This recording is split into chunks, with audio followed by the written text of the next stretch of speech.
dan Miss Agi semua. Bagaimana kabarnya hari ini? Semoga selalu sehat dan bahagia ya sayang. Amin ya robbal alamin. Mari kita buka pembelajaran hari ini dengan membaca doa sebelum belajar. Raditu billahi rabbah wa bil islami dina wa bi muhammadin nabiyya wa rasulah. Rabbi zidni ilman warzuqni fahman. Opening pray.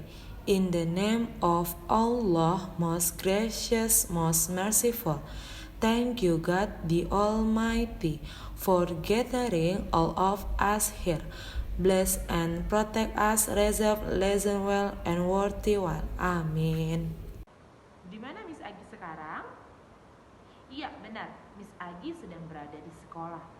Nah, sesuai dengan pembelajaran kita hari ini, yaitu tema 7 subtema 2 tentang kebersamaan di sekolah. Nah, siapa di sini yang pernah menyapa guru atau temannya di sekolah?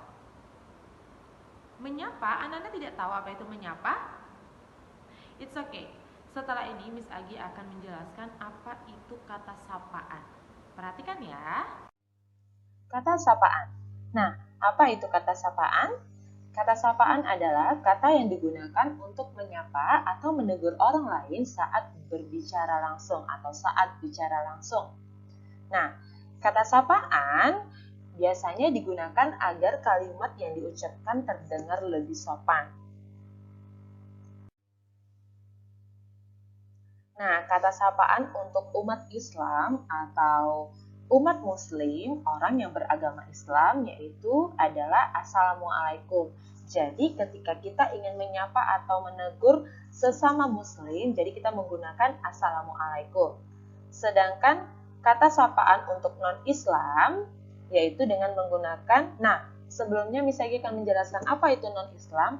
Non-Islam sama dengan non-Muslim atau orang yang tidak beragama Islam.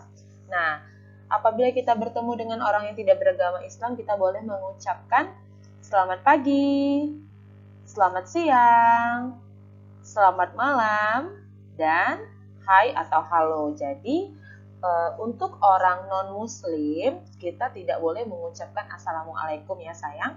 Assalamualaikum hanya boleh diucapkan kepada sesama muslim saja. Kata sapaan dalam fabel. Dalam fabel biasanya terdapat kata sapaan. Berikut bentuk-bentuk kata sapaan. Nah, Miss Agi akan menjelaskan contoh dari kata sapaan. Nama diri.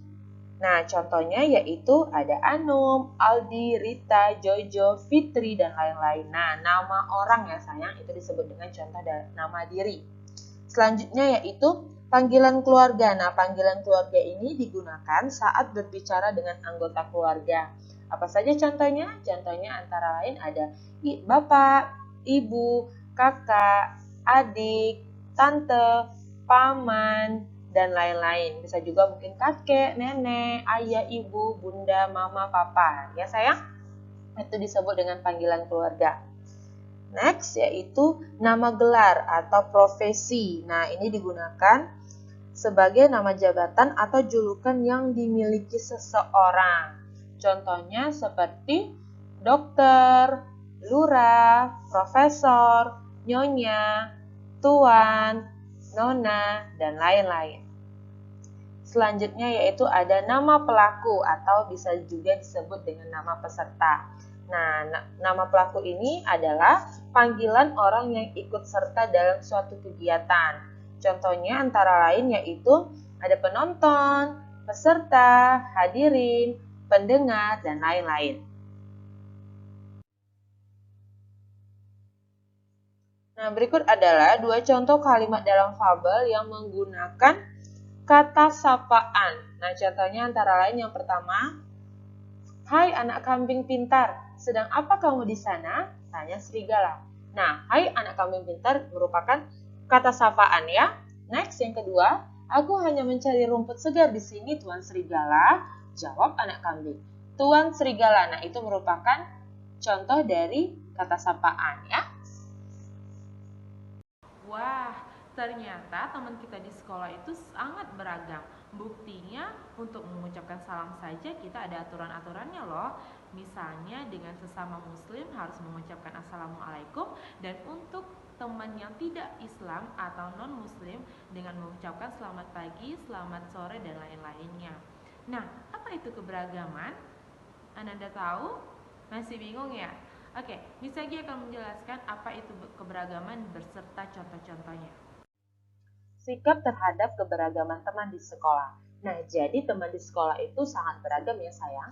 Nah, apa saja contoh keberagaman di sekolah? Nah, berikut Miss Agi akan jelaskan. Nah, di sekolah itu ada murid putri. Nah, murid putri itu adalah siswa perempuan. Dan di sekolah juga ada murid putra. Murid putra adalah siswa laki-laki. Jadi, laki-laki dan perempuan itu disebut juga dengan jenis kelamin ya. Jadi jenis kelamin itu ada dua, yaitu laki-laki dan perempuan. Nah, murid biasanya di sekolah, laki-laki itu disebut putra dan perempuan itu disebut dengan putri. Nah, walaupun berbeda jenis kelamin, semua anak harus saling menghormati. Jadi kita tidak boleh pilih-pilih ya sayang. Kalau putri tidak boleh pilih-pilih untuk berteman dengan putra. Begitu juga sebaliknya, boleh berteman dengan siapa saja ya. Harus saling menghormati. Nah, semua anak memiliki hak belajar yang sama. Nah, hak itu adalah sesuatu yang kita dapatkan. Dan semua anak juga memiliki kewajiban mematuhi aturan di sekolah. Nah, kewajiban itu adalah sesuatu yang harus kita jalankan atau sesuatu yang harus kita laksanakan atau kita lakukan. Keberagaman suku bangsa teman di sekolah. Nah, manusia tidak bisa hidup sendiri. Manusia membutuhkan orang lain. Nah, sesama manusia harus hidup rukun. Rukun artinya tidak berselisih atau tidak bertengkar. Bila semua manusia rukun, maka hidup akan menjadi damai. Bangsa Indonesia terdiri dari beragam suku bangsa agama. Beragam artinya banyak. Nah, jadi kita sebagai manusia itu tidak bisa hidup sendiri ya sayang. Makanya kita disebut dengan makhluk sosial. Kita membutuhkan orang lain. Nah, suku di Indonesia terdiri dari, Miss Agi akan memberikan beberapa contoh dari suku yang ada di Indonesia. Nah, masih banyak suku-suku yang lainnya ya sayang. Ini hanya beberapa contoh saja. Yang pertama yaitu suku Jawa. Suku Jawa berasal dari Solo. Lanjut, suku Betawi berasal dari Jakarta. Suku Batak berasal dari Sumatera Utara. Nah, suku Sunda berasal dari Jawa Barat atau Bandung. Lanjut, suku Minang berasal dari Sumatera Barat. Dan suku Melayu berasal dari Riau. Nah, Pekanbaru itu termasuk kepada suku Melayu ya sayang. Pekanbaru juga disebut dengan Riau. Keberagaman makanan atau minuman kesukaan teman di kelas. Makanan atau minuman kesukaan setiap orang berbeda. Kita tidak bisa memaksakan kesukaan kita pada orang lain. Nah, jadi kita tidak boleh marah ketika ada teman yang tidak sama makanan atau minuman kesukaannya sama kita. Ya, kita tidak boleh marah dan tidak boleh memaksakan orang untuk mempunyai kesukaan sama dengan kita. Kita harus menghargai setiap perbedaan. Jadi kalau ada temannya yang suka dengan minuman atau makanan yang lain, kita tetap harus menghargainya ya. Walaupun berbeda, kita tetap saling berbagi. Wah, Ananda pasti pernah berenang bersama teman-teman kan? Iya, pasti seru sekali. Nah, ternyata ada olahraga atau permainan yang bisa kita mainkan di kolam renang. Apa saja ya contoh permainannya? Berikut penjelasannya. Kolam renang adalah tempat untuk olahraga di air. Contoh-contoh olahraga di air antara lain yaitu bermain menjaring ikan. Nah, cara bermainnya dengan berjalan-jalan di air. Selanjutnya yaitu bermain kucing dan tikus. Cara bermainnya yaitu dengan berjalan dan berlari di air. Selanjutnya adalah permainan atau bermain pipa sumur. Cara bermainnya dengan memutar badan dan menekuk kaki.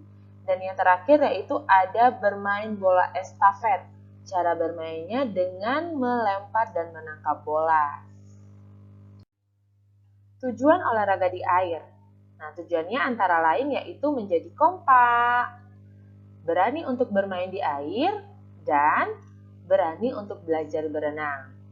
Sementara aturan bermain di kolam berenang yaitu antara lain lakukan pemanasan, yang kedua memakai pakaian renang, berhati-hati, dan yang terakhir yaitu harus ada guru atau orang tua.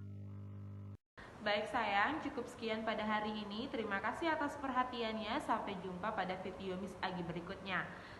Say alhamdulillah together. Alhamdulillahirabbil alamin.